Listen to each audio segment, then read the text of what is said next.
તો કેમ છો મારા વહાલા વિદ્યાર્થી મિત્રો? મારું નામ છે જયેશ રાઠવા અને તમે જોઈ રહ્યા છો નચિકેત સ્ટડી. મિત્રો, આપણે પ્રેક્ટિસ વર્કની અંદર ચેપ્ટર નંબર 1થી લઈને ચેપ્ટર નંબર 3ના સંપૂર્ણપણે બધા જ વિડીયો એટલે કે બધા જ સ્વાધ્યાય તમને પૂરા કરાવેલા છે. એક પણ દાખલો મિત્રો આપણે બાકી રાખેલ નથી.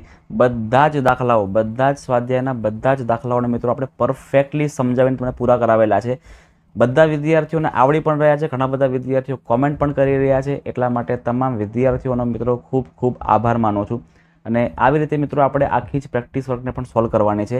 તમે પણ આવી રીતે સપોર્ટ કરતા રહેજો, વિડીયોને જોતા રહેજો, તમારા મિત્રોને શેર કરતા રહેજો. અને જો નવા આવ્યા હોય ને પહેલી વાર, તો અત્યારે સબસ્ક્રાઈબ ના કરતા વાંધો નહીં, પણ વિડીયો આખો જોઈ લો, મજા આવે ને ત્યારે તમે સબસ્ક્રાઈબ કરીને જજો. બેલ આઇકનને પણ પ્રેસ કરી દેજો, તમારા મિત્રો સુધી આ વિડીયોને શેર કરી આપજો.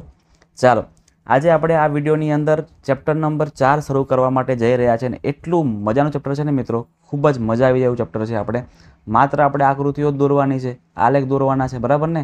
અને આલેખ આવે તો બધાને મજા પડી જાય છે. તો આપણે મિત્રો આ ચેપ્ટરમાં આ જ કરવાના છે. તમે ધોરણ 7માં શીખી ગયા છો ને કે આલેખના અલગ અલગ પ્રકાર પાડવામાં આવે છે.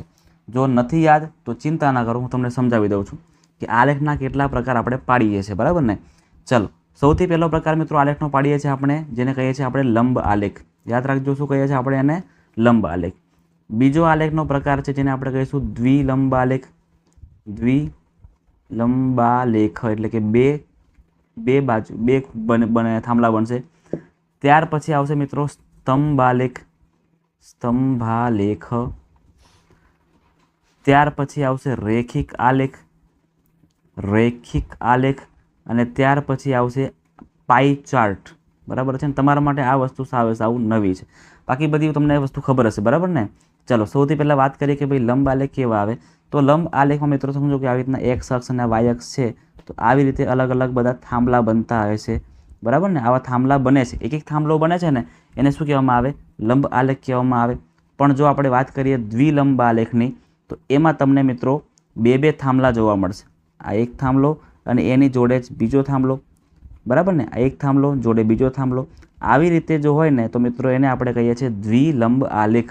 આ દ્વિલંબ આલેખ છે. આપણે વાત કરીએ આગળ સ્તંભ આલેખની, તો સ્તંભ આલેખ તો મિત્રો મજાનો છે, બરાબર ને? આપણે ખાલી બિલ્ડિંગ બનાવી દેવાની છે. સમજો કે આપણો આ પહેલો, તો એને જોઈન્ટ થઈને બીજો આવશે, ત્રીજો જોઈન્ટમાં જ આવશે, ચોથો પણ જોઈન્ટમાં, પાંચમો જોઈન્ટમાં. એટલે આવી રીતે જેટલા પણ આપણે કરીશું ને બધા કેવા આવશે? જોઈન્ટમાં આવશે. એમાં વચ્ચે કોઈ પ્રકારની ગેપ નહીં પડે. આને આપણે કહીશું સ્તંભ આલેખ. પછી આવશે રેખિક આલેખ. જે બાળકોને ક્રિકેટ ગમે છે એમને તો ખબર જ હશે કે આપણે આવું તમે ક્રિકેટમાં જોયું હશે, બરાબર ને? આવી રીતે એક્સ અક્ષ ને વાય અક્ષ હોય અને આવી રીતે પછી આવી રીતના આ સ્તંભ છે, આ જે રેખા છે ને, એ રેખા આગળ વધતી હોય છે. તો આ રેખા આગળ વધે છે ને, એને આપણે કહીએ છીએ રેખિક આલેખ. અને ત્યાર પછી આપણે જે આ ચેપ્ટરમાં આગળ શીખવા જવાના છે, જે ખરેખર ખૂબ મજા આવે એવું છે, અને એ છે મિત્રો પાઈ ચાર્ટ. તમારા માટે આ પાઈ ચાર્ટ સાવ નવું છે, પણ અઘરું જરાય નથી. તમને સમજાવી દઈશ, તમને બધાને પાક્કું આવડી જશે, ચિંતા ના કરો, બરાબર ને? શું આવશે એની અંદર એ ખાસ સમજી લો. તો તમને મિત્રો એક રાઉન્ડ વર્તુળ આવે, બરાબર ને? એક વર્તુળ તમને દોરવામાં આવે અને આ વર્તુળમાં અલગ અલગ ખૂણા પ્રમાણે આપણે કરવું પડે. સમજો કે આ આપણું વર્તુળ છે, તો વર્તુળમાં આપણે તમને એક વસ્તુ કહું કે ચલો હું સિટીમાં ખરીદી કરવા માટે જાઉં છું, બરાબર છે ને? એમાંથી 30% રૂપિયાના મેં લીધા ચોખા, 50% રૂપિયાનો લીધો મેં ઘઉં, બરાબર છે? 50 ને 30 થઈ ગયા, આપણે 360 કરવાના છે. 90%નું લીધું મેં, શું લીધું હશે વિચારો ને? શું લઈએ છીએ આપણે? ચલો આ વખતે બટાકા ચલો લઈ લઈએ. આપણે બટાકાની આખી ગુણ લીધી છે, બરાબર? એ મતલબ કે આવી રીતે આપણી પાસે 360 કુલ કેટલા? 360 ખૂણાના અલગ અલગ આપણને આપેલા હશે. તો બસ આને આપણે ગોઠવવાના છે. જેમ કે આપણને ખબર છે ભાઈ કે 90° એટલે પરફેક્ટ આવી રીતે આવે. આ પરફેક્ટ 90° થઈ ગયું, બરાબર? ત્યાર પછી 30°, તો 30° થોડુંક આવી રીતે આવશે. આપણું 30° છે. 50° આપણે કરવા જઈએ તો થોડુંક આવી રીતે આવશે, 90ની બાજુમાં થશે, એટલે અહીંથી લઈને આપણું 50% ભાગ બની ગયો, બરાબર? બીજો કોઈ ભાગ હશે, આ બીજો કોઈ ભાગ હશે. તો આ બધા જે આપણે ભાગ કરીએ ને અલગ અલગ, તો આવી રીતે આપણે ભાગ કરવાના છે. એને આપણે પાઈ ચાર્ટ એવું કહીશું, જે તમને એ વિડીયોમાં પરફેક્ટલી સમજાવી દઈશ. અત્યારે જરાય ચિંતા કરશો નહીં, તમારે અત્યારે જરાય ચિંતા નથી કરવાની. તમારે અત્યારે સ્વાધ્યાય 4.1 પર ફોકસ કરવાનું છે, બરાબર છે ને? તમે બધા અત્યારે 4.1 પર ફોકસ કરો, એ બધાને આવડી જાય એવું છે. ધોરણ 7માં ભણી ગયા એનું બેઝિક તમને બધું આપેલું છે. ચલો હવે આપણે શરૂઆત કરીએ સ્વાધ્યાય 4.1માં, જેમાં આપણને એક આવી રીતે માહિતી આપેલી છે અને માહિતી પ્રમાણે આપણે લંબ આલેખ બનાવવાનો છે. બરાબર છે ને? આપણે કયો આલેખ બનાવવાનો છે મિત્રો? લંબ આલેખ આપણે બનાવવાનો છે. વાંચીએ. કેટલાક શહેરોનું વર્ષ 2015ના જૂન માસનું એક દિવસનું તાપમાન અહીંયા બતાવેલું છે. તો લંબ આલેખ બનાવવાનો છે. બરાબર ને? શહેર શ્રીનગર છે, મુંબઈ છે, અમદાવાદ, જયપુર ને ભોપાલ, આ બધા તાપમાન આપણા એક એક દિવસના આપણને આપેલા છે કે એક દિવસમાં આટલું તાપમાન રહ્યું હતું. જો શ્રીનગરમાં 26 ડિગ્રી તાપમાન હતું, અહીંયા ડિગ્રી કરવાનું. મુંબઈમાં 34 ડિગ્રી હતું, અમદાવાદમાં 41 ડિગ્રી હતું, જયપુરમાં 44 ડિગ્રી અને ભોપાલમાં 46 ડિગ્રી તાપમાન હતું. આપણને મિત્રો અહીંયા પ્રમાણમાં પણ આપેલું છે. તમને ના આપ્યું હોય ને તો પણ ચિંતા નહીં કરવાની, તમારે આ બધા નંબરને ધ્યાનમાં લઈને પ્રમાણ માપ નક્કી કરી દેવાનું. ચલો, પ્રમાણ માપ આપણને આપ્યું છે કે ભાઈ વાય અક્ષ પર 1 સેમી, બરાબર ને? વાય અક્ષ પર 1 સેમી બરાબર 5 તાપમાન લેવાનું છે. એટલે કે એક ખાનું હોય ને, એક ખાનું, તો એક ખાના બરાબર આપણે 5 લેવાના છે. પછી આપણે આ ગેપ સેમ જ રાખવાની. 5 પછી શું આવે તો કે 10, 10 પછી 15, 15 પછી 20, 20 પછી 25, આવી રીતના ગેપ તમારે સરખી રાખવાની. આ જે ગેપ છે ને 5-5ના ગેપ પરફેક્ટ તમારે રાખવાની છે. ચલો આપણે આલેખ બાજુ જઈએ. આલેખ તમને મિત્રો ટાઈમ ઓછો બગડે ને એટલા માટે તમારા માટે આલેખ મેં ઓલરેડી દોરીને જ રાખ્યો છે. બરાબર? એટલે તમને જરાય વાંધો આવે નહીં. કે આપણે પાછા આલેખ દોરીએ અને સમજાવીએ અને બધું કરીએ તો બહુ વાર લાગી જાય. બરાબર છે ને? તમને સમજાવી તો દઈશ જ મેં કે કેવી રીતના આપણે કરવાનું છે. ચલો, આલેખમાં તમારે સૌથી પહેલાં શું કરવાનું જોજો. તમારે સૌથી પહેલાં લાઇન કરવાની છે, આડી લાઇન, જેને આપણે કહીએ છીએ એક્સ અક્ષ. શું કહીએ છીએ મિત્રો? એને આપણે એક્સ અક્ષ કહીએ. યાદ રાખજો, એક્સ અક્ષ એટલે આડી લાઇન. મિત્રો આડી લાઇનને બીજું પણ નામ કહેવાય છે, એને કહેવાય છે સમક્ષિતિજ રેખા. એક મિનિટ લખી પણ દઈએ આપણે અહીંયા. જે આડી લાઇન છે ને મિત્રો, આડી લાઇન એને શું કહેવાય? સમક્ષિતિજ રેખા એવું પણ કહેવામાં આવે. બરાબર ને? અથવા તો એને એક્સ ડેશ અક્ષ એવું પણ કહેવામાં આવે, અથવા તો એને કોટી એવું પણ કહેવામાં આવે. કોટી એવું પણ કહેવામાં આવે, અથવા તો આપણે એક્સ અક્ષ તો કહીએ જ છે પ્રેમથી એને. બરાબર ને? એવા અલગ અલગ નામ છે. એવી રીતે અહીંયા જે વાય અક્ષ છે, આપણું જે વાય અક્ષ છે એના પણ અલગ અલગ નામ છે. જેમ કે આ જે સમક્ષિતિજ છે ને તો આને કહેવાય શિરોલંબ રેખા, આને કહેવાય છે શિરોલંબ રેખા, અથવા તો વાય ડેશ રેખા, અથવા તો આને ભુજ પણ કહેવાય. બરાબર ને? આપણે કચ્છમાં જે ભુજ આવેલું છે ને એ બધું ભુજની વાત નહીં કરતા. આને શું કહેવાય? ભુજ એટલે કે બાજુ. ક્લિયર છે ને? ચાલો, એટલે આપણે આવી રીતે એક્સ લાઇન દોરવાની અને ત્યાર પછી આપણે અહીં વાય લાઇન ઊભી દોરવાની અને વચ્ચે આપણે ફરજિયાત અહીંયા 0 મૂકવાનો. આને 0 પણ કહી શકાય અને આને O પણ કહી શકાય. બરાબર ને? 0 એટલા માટે કહેવાય કારણ કે 0થી સ્ટાર્ટિંગ થાય છે, અને O એટલા માટે કહેવાય કારણ કે O એટલે ઓરિજિન પોઈન્ટ, ઉગમ બિંદુ કહેવામાં આવે. ક્લિયર છે? ચાલો હવે આપણે આલેખ દોરીએ. શું કરવાનું? સૌથી પહેલાં મિત્રો જે આપણને માહિતી આપી છે ને એ બધી માહિતી હંમેશા ક્યાં લખવાની? એક્સ અક્ષ પર લખવાની. હંમેશા માહિતી ક્યાં આવે? એક્સ અક્ષ પર આવે. નંબર બધા ક્યાં આવશે? વાય અક્ષ પર આવશે. યાદ રાખજો. તો આ શ્રીનગર, મુંબઈ, અમદાવાદ, જયપુર ને ભોપાલ આપણે સરખું ડિસ્ટન્સ કરીને કરવાનું છે. અત્યારે અહીંયા ટેબ્લેટમાં કર્યું છે મિત્રો એટલે પરફેક્ટ નથી આવ્યું. જો આપણે આલેખ પત્ર પર કરીએ તો પરફેક્ટ આવી જાય. એટલે આટલી બધી આ ગેપ રહેશે નહીં. એકચ્યુઅલમાં આપણે ગેપ રાખવાની નથી. એકચ્યુઅલમાં આપણે આ જે ગેપ છે ને, આ જે ગેપ એ પણ સરખી જ રાખવાની છે. અહીં કેવા 1 2 3 4 ખાના રાખીએ તો અહીં પણ 4 ખાના હોવા જોઈએ, પણ આપણી પાસે અહીંયા સેટ થયું નથી એટલા માટે આપણે આવી રીતે કર્યું છે. તમે લોકો આલેખ પત્ર પર પરફેક્ટલી કામ કરજો. એટલે શ્રીનગર, મુંબઈ, અમદાવાદ, જયપુર ને ભોપાલ આવી રીતે આપણે અલગ અલગ એના ભાગ કર્યા. ત્યાર પછી તમને લખેલું જ છે અહીંયા ને કે ભાઈ 1 સેમી બરાબર 5 તાપમાન લેવાનું છે. તો જો સરખું ડિસ્ટન્સ 5, 10, 15, 20, 25, 30, 35, 40 ને 45 આ ડિસ્ટન્સ પણ આપણે સરખું લેવાનું છે. બસ પછી બધા માપ લખી લેવાના. શ્રીનગરનું કેટલું 26 છે ને, તો તમે જુઓ કે 25થી થોડુંક ઉપર, આ 25 છે ને થોડુંક ઉપર લીધું. જો 25 થોડુંક ઉપર એટલે 26 આવી ગયું. આ બરાબર ને? આ 26 થઈ ગયું. આ 26નું માપ આપણે લખ્યું છે. ત્યાર પછી અહીંયા મુંબઈમાં 34 છે, અમદાવાદમાં 41 છે. તો મુંબઈમાં 34 મતલબ તમે જુઓ કે 35થી થોડુંક નીચે, આ 35ની લાઈન હતી ને થોડુંક નીચે કર્યું એટલે 34. આનું 40 ઉપર એક એટલે 41નું કર્યું છે. અહીંયા 41નું કર્યું છે. એવી રીતે જયપુરનું 44 અને ભોપાલનું 46. એટલે આનું 44 અને આનું 46. આવી રીતે મિત્રો આપણે કામ કરવાનું છે. ક્લિયર છે ને? આવી રીતે આપણે પરફેક્ટલી બધા દોરવાના છે. અને અત્યારે તો હું આ બધામાં અલગ અલગ કલર પૂર્યા છે. તમારે એક્ઝામમાં કલર પૂરવાની કોઈ જરૂર નથી. તમારે મિત્રો શાંતિથી પેન્સિલ હાથમાં લેવાની છે અને એને તમારે ડિઝાઇન કરી દેવાની છે. એ પણ કેવી? સિમ્પલ આવી રીતે. જો જે હું કરી રહ્યો છું ને આવું તમારે કરવાનું. અને એ પણ ક્યારે? એક્ઝામમાં પેપર પૂરું થઈ જાય ને પછી લાસ્ટમાં જો ટાઈમ વધે ને તો કરવાનું, ના વધે ને તો મિત્રો હરે હરે, તો પણ કંઈ ચિંતા તમારે કરવાની છે નહીં. તમારે માત્ર આવી રીતે આ આલેખ બનાવી દેવાનો છે. આ લાઇનનું કામ તમારે છેલ્લે રાખવાનું, એને અત્યારે જ કરવા બેસતા નહીં. એક્ઝામમાં બધું કર્યા પછી તમારે આ બધું કરવાનું, જેથી પેપર આપણું રહી જાય નહીં. તમે આવી રીતે સિમ્પલ ડિઝાઇન કરી શકો છો, બરાબર ને? પછી પેન્સિલથી આપણે આવું પણ કરી શકીએ. સમજો, પેન્સિલથી આપણે શેડિંગ પણ કરી શકીએ છીએ. તમને જે ફાવે ને તમે તે કરી શકો છો, કોઈ ચિંતા કરવાની જરૂર નથી. પણ કલર નહીં કરતા પ્લીઝ, બરાબર છે? જે પણ કામ કરો ને એ પેન્સિલથી કરજો. ચાલો, બધાને ખબર પડી ગઈ હશે કે આ લંબ આલેખ આવી રીતે બનાવવામાં આવે. આટલું થઈ ગયા પછી હજી આલેખ બાકી વધે છે આપણો. સાહેબ શું બાકી બચે છે? પતિ તો ગયું અમારું. તો કે નાશ બચે છે શું? તો જો આ જે પ્રમાણ માપ છે ને, આ જે પ્રમાણ માપ છે એ તમારે એકચ્યુઅલમાં આલેખ પત્ર પર પણ લખવું પડે, બરાબર છે ને? આખું બેઠું કોપી ટુ કોપી તમારે આ બાજુના ખૂણા પર જવા દેવાનું. આજે ઉપર ખૂણો મારે જો કે બચ્યો નથી, પણ તમારે ઉપરનો ખૂણો બાકી રહેશે. તો તમારે આ જે પ્રમાણ માપ બરાબર વાય અક્ષ પર 1 સેમ બરાબર 5 એકમ એ તમારે અહીંયા લખવાનું છે. આટલું કામ પત્યા પછી તમારે આ લેખને પૂરો ગણવાનો અને પછી તમારા પૂરામાંથી પૂરા માર્ક્સ આવી શકે.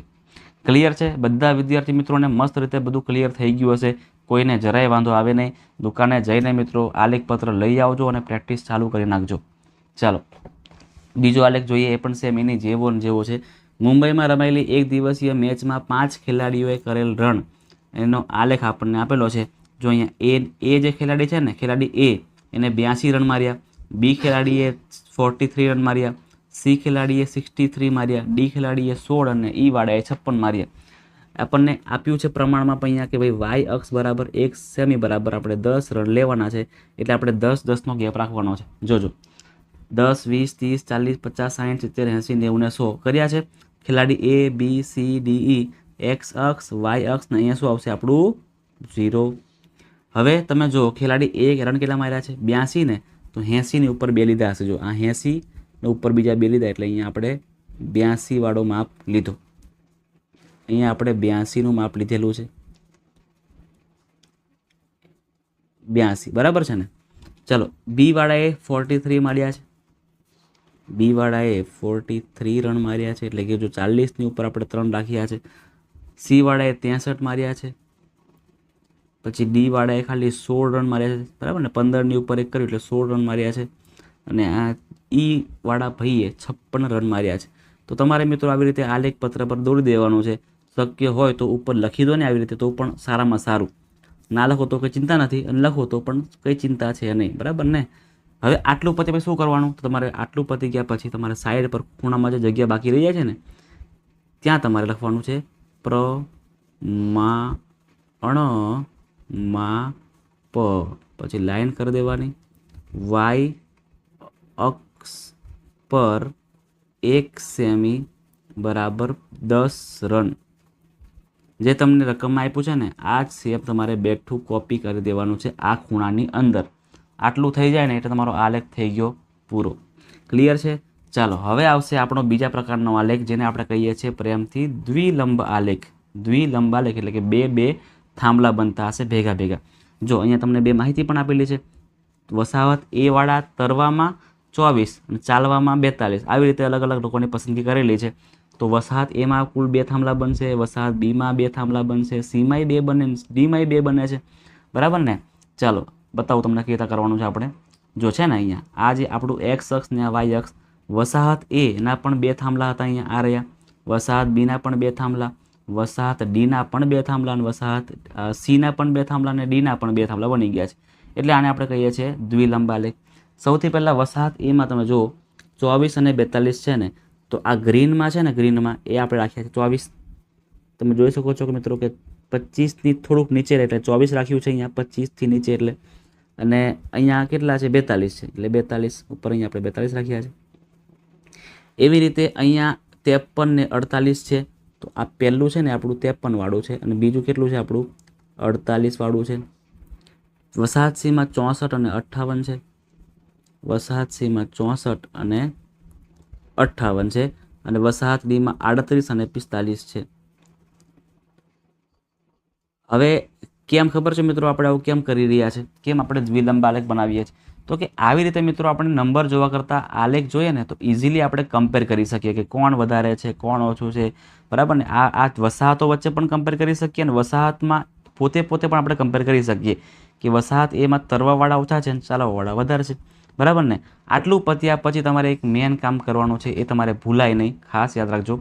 તમારે સૌથી પહેલાં મિત્રો ઉપર 2 બોક્સ કરવાના છે, આવી રીતે સમજજો ખાસ.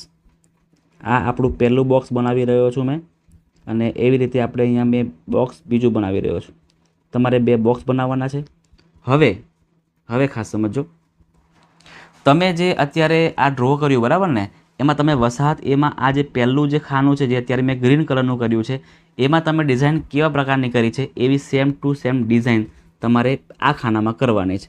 જોજો હું અત્યારે કરી દઉં છું. મેં ગ્રીન કલર રાખ્યો છે ને, તો ગ્રીન કલરમાં મેં સૌથી પહેલાં તો આ જે ડિઝાઇન છે ને એ હું કરી દઉં છું. અને બીજા ખાનામાં બ્લુ છે તો અહીંયા મેં બ્લુ કલર કરી દઉં છું, બરાબર છે. હવે તમે જુઓ કે આ પહેલું ગ્રીનવાળું ખાનું એ શું બતાવે છે, તો કે ભાઈ તરવું. શું બતાવે છે? તરવું. અને બીજું ખાનું ચાલવું. તો એ પણ તમારે લખી દેવું પડે, ભૂલાય નહીં, યાદ રાખજો. અહીંયા લખી દેવાનું તરવું અને અહીં લખી દેવાનું ચાલવું, એટલે આપણને ખબર પડે કે શું આ બતાવી રહ્યું છે. ગ્રીન છે એ તરવાવાળા છે બધાય, અને આ જે બ્લુ છે ને બધા ચાલવાવાળા છે. ક્લિયર? આટલું પતી કે પછી શું કરવાનું? પ્રમાણમાપ લખવાનું કે પ્રમાણમાપ વાય અક્ષ